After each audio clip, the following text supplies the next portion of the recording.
बुद्धि चेतन हो गई। पर अभी महाराज जनक की प्रतिज्ञा विद्यमान है। भगवान शिव का धनुष अहम का प्रतीक है। साधारण व्यष्टि अहम से इसका तात्पर्य नहीं। यह शिव का जो अहम रूप है, अहंकार शिव बुद्धि अज मनस चित्त महान, मानो जो समष्टि चेतना का अहम है, उसी का नाम शंकर जी है और उन्हीं का यह धनुष। और इसका अभिप्राय कि आप अगर कोई श्रेष्ठ कार्य करना चाहें और ऊंचे आपके लक्ष्य और आदर्श हों, तो आपको व्यवहार में तो पवित्र अहंकार को स्वीकार करना ही पड़ता है। आप निर्णय करते हैं मैं ये साधना करूंगा, इस प्रकार के कार्य करूंगा, तो मानो ये इसको स्वीकार करके, जैसा भगवान शंकर ने इस धनुष के द्वारा संहार कर दिया त्रिपुरासुर का, पर उसके बाद उस धनुष को उन्होंने स्वयं अपने पास न रख करके जनक को दे दिया। इसका अभिप्राय कि बड़ा से बड़ा कार्य करने के बाद भी उस अहम को ढोते रहना ये कोई उचित नहीं। और इसलिए महाराज जनक भी उसकी पूजा करते हैं। जब किसी महानतम व्यक्ति के द्वारा कोई श्रेष्ठ कार्य हुआ हो, तो उसके जो उपकरण हैं उनकी पूजा करना ये तो समाज का व्यक्ति का कर्तव्य है। लेकिन अंत में उनको लगता है कि इस अहम का भी विसर्जन होना चाहिए, इस अहम के धनुष को भी खंडित होना चाहिए। और इसका अभिप्राय है कि बस पहले संकल्प लिया, तमोगुणी अहंकार से उठ करके रजोगुणी अहंकार में गए, रजोगुणी अहंकार से उठ करके सतोगुणी अहंकार में गए, और बाद में लक्ष्य जीवन का प्राप्त करने के बाद त्रिपुरासुर के रूप में काम क्रोध लोभ पर जब विजय प्राप्त हो गई, तो उसके पश्चात जो है विराम धनुष उन्होंने जनक को दे दिया।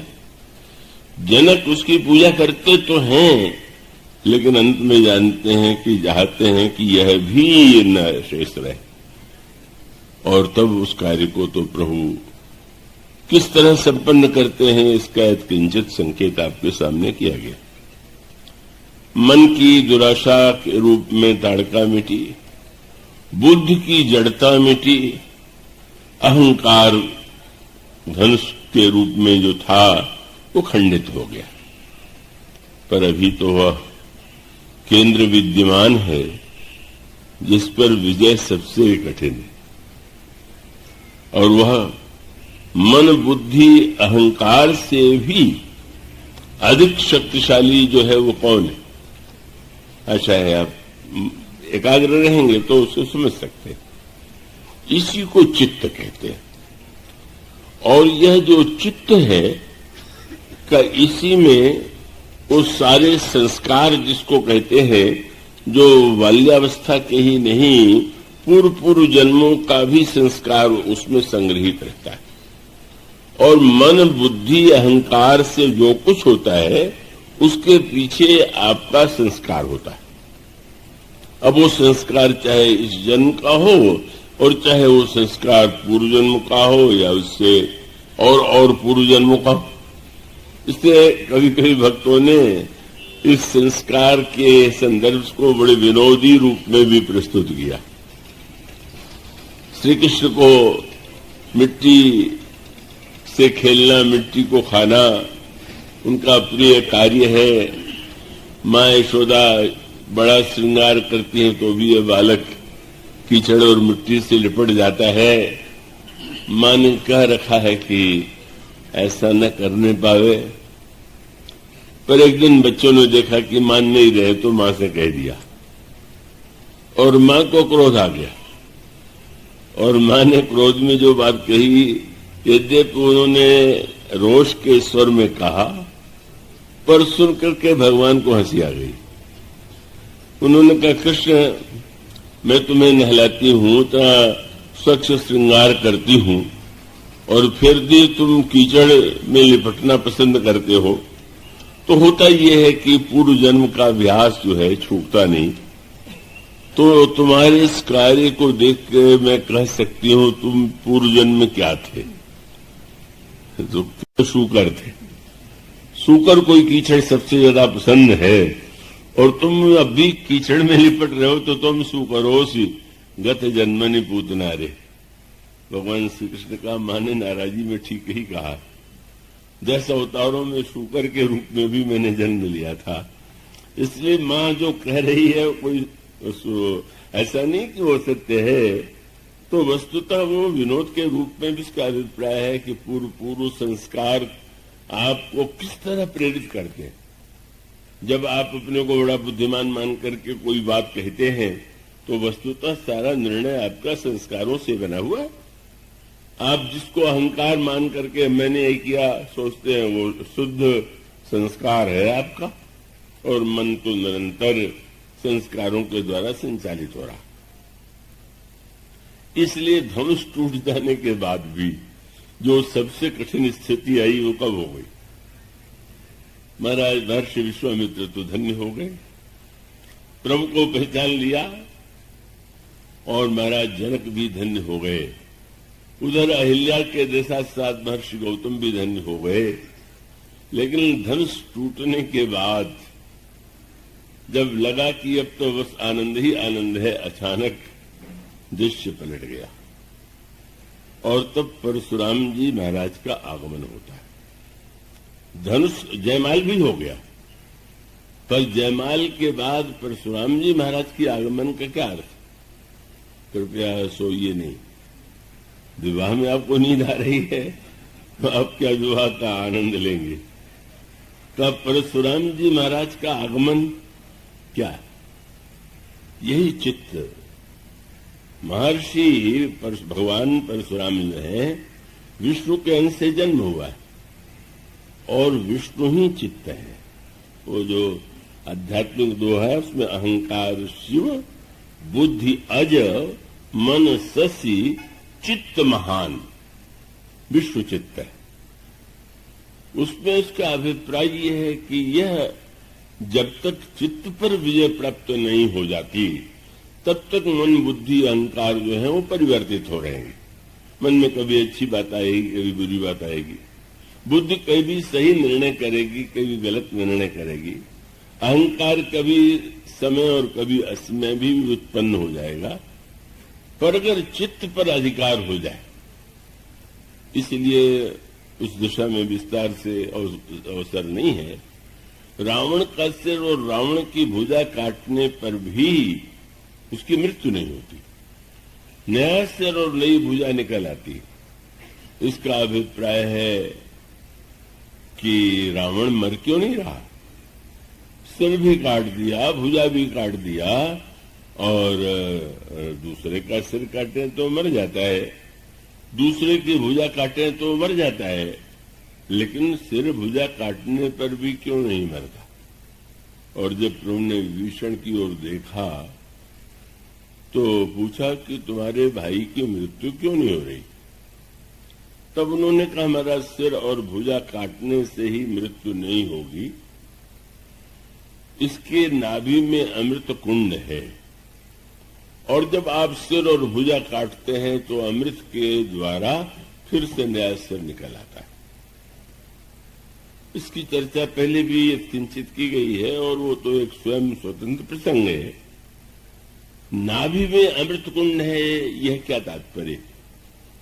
सिर काटना माने बुद्धि से कोई बात समझ लेना, बुद्धि में जो भ्रम है उसको नष्ट कर देना, और भुजा काटने का अर्थ है जो बुरे कर्म होते हैं उन पर प्रहार करना। पर इतना होते हुए भी यह नाभि का जो अमृत कुंड है यही है चित्त का संस्कार। और उसका अभिप्राय कि प्रभु जब तक चित्त के संस्कार हैं तब तक समय समय पर वो व्यक्ति के जीवन में बुराइयां आती रहेंगी। रावण का जन्म होता रहेगा और तब एक बाण से रावण की नाभि का अमृत कुंड सुखाया गया, तब रावण की मृत्यु। इसका तात्पर्य है कि जिस समय चित्त के संस्कार को विनष्ट किया जा सके उस पर विजय प्राप्त हो जाए तो निश्चित रूप से मोह रूप रावण जो है उसका विनाश होता है। मोह का विनाश नहीं होता। मोह का अर्थ ही है जान करके भी एक ही बुराई बार बार करते रहना, यही मोह।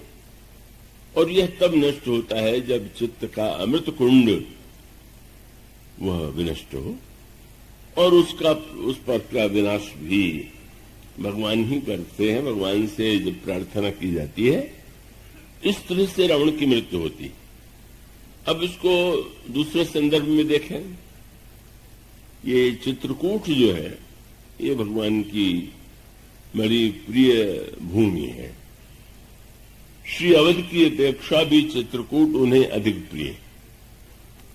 तो ये जो चित्रकूट है इसके प्रति जो श्री राम का इतना आकर्षण है उसके पीछे क्या रहस्य है? चित्रकूट किसे कहते हैं? और आप तो मानस में पाते हैं एक चित्रकूट धाम तो वह है जो अभी आपसे नगर से बहुत अधिक दूर नहीं है, और इस यात्रा में मुझे वो सौभाग्य मिला कि मैं वहां से होता हुआ आया। पर एक चित्रकूट आपके पास है, और वह चित्रकूट क्या है? जैसे चित्रकूट में मंदाकिनी नदी है, जंगल है, और उसके साथ साथ चित्रकूट में पर्वत है। इसी प्रकार से गोस्वामी जी कहते हैं राम कथा मंदाकिनी। भगवान राम की कथा ही मानो मंदाकिनी की धारा है। और चित्रकूट चित्तचार, आपका जो अचल चित्त है, चंचल चित्त तो लंका है और अचल चित्त ही जो है वो चित्रकूट है। प्रेम का वन है, अचल चित्त का चित्रकूट है, राम कथा की मंदाकिनी है। और जब इन तीनों को हम अपने हृदय में पा लेते हैं तो सीता जी और श्री राम जैसे विहार करते हैं चित्रकूट में, हमारे हृदय में उनका विहार संपन्न होता है। ये वो स्वामी जी के दोहे में संकेत किया गया। इसलिए मुझे तो बड़ा आनंद आया। बहुत प्रभु की कृपा है कि चित्रकूट बुलाते रहे, और इतने वर्षों से कि उसकी संख्या मैं उसको याद भी नहीं रख पाता हूं। पर मैं ध्यान रखता था कि मेरे नाम से बहुत से लोग परिचित थे, पर कोई ये न जाने कि ये व्यक्ति वही। तो हमेशा मैं अकेले या एक आध को लेके जाता और वहां जितने दिन रहना चाहता रहता, और फिर जब चाहता तो वहां से एक दिव्य भक्ति का आनंद स्रोत लेके लौटता।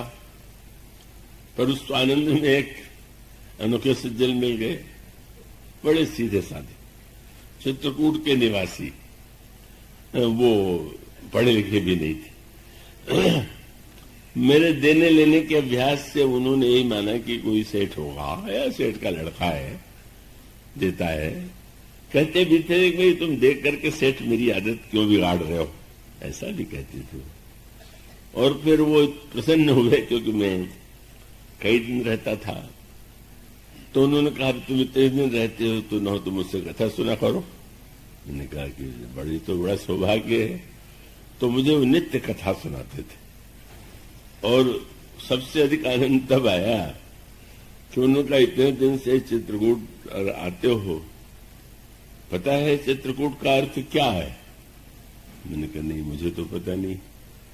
तो उन्होंने नया अर्थ किया जिसका भाषा शास्त्र से संबंध तो नहीं था पर सत्य था। उन्होंने कहा चित्रकूट का अर्थ है जहां चित्त को कूट दिया गया हो वो चित्रकूट। अब कोश में तो कूट माने पर्वत है, पर उन्होंने कहा चित्त को कूट दिया गया हो। मैंने कहा कि वाह, नया अर्थ है पर सही अर्थ। और इसका अभिप्राय कि जहां पर चित्त पूरी तरह से एकदम एकाकार होकर के समाप्त हो गया वो चित्रकूट। तो आप देखते ही हैं अयोध्या में बहुत आनंद है प्रभु का, लेकिन वहां से विदेश निकाला तो हो ही गया। मिथिला में बड़ा विवाह का आनंद है पर विदाई तो हो ही गई। ये जो चित्रकूट जहां प्रभु जाकर के निवास करते हैं, ये वस्तुतः वो स्थिति है कि जो चित्त की भूमि है। और आप में से जिनकी योग के प्रति रुचि हो, आजकल वैसे योग का तो बड़ा फैशन हो गया है, पर वो लोग योग को जितना सीधा समझते हैं वो उतना ही नहीं है। उसको एक योग का अर्थ क्या हुआ? महर्षि पतंजलि ने जो योग दर्शन लिखा है उसमें योग की व्याख्या करते हुए उन्होंने जो शब्दावली लिखी, वह शब्दावली है योगश्चित्त वृत्ति निरोधा। चित्त की वृत्तियों का पूरी तरह से निरुद्ध हो जाना, यही वस्तुतः योग का लक्ष्य है। और इसका अभिप्राय है कि न मन, न बुद्धि, न अहंकार, इनके द्वारा संस्कार को हम उससे मुक्त हो जाए, यह कठिन से कठिन स्थिति है।